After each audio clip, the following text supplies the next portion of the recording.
Alhamdulillah, another two sisters, is guided to Islam. Ang Islam ay ang pagsamba sa nag-iisang Diyos, yun ay si Allah, na dapat natin siya bigay ng ating pagsamba sa Kanya. Na siya lang ang dapat ng ating panalangin.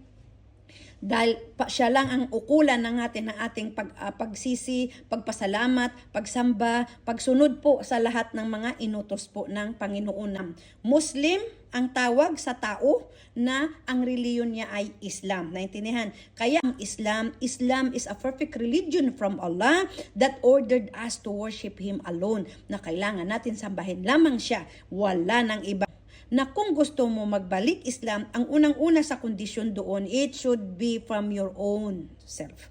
Na ikaw po ang may gusto. Kailangan po tao sa puso mo, bukal po sa kalooban mo, ikaw po ang may gusto, hindi po ito gusto ng ibang tao. Dahil sa pagbalik Islam mo, sister, sa pagtanggap mo kay Allah, sa pagsamba sa Kanya, dito po magbabago ang iyong buhay. Magbabago na, maghihijab ka na, magdadasal ka na, sasambahin mo na si Allah, lalapit ka na sa Kanya, hihingi ka ng tulong, pasalamat, lahat po na pagsamba, di ba?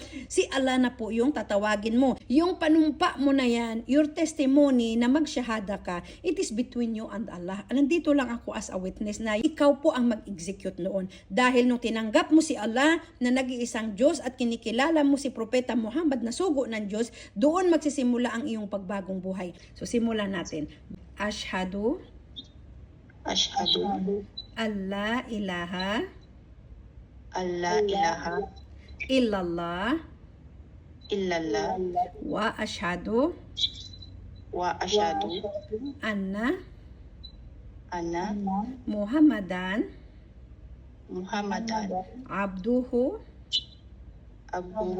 wa rasuluh.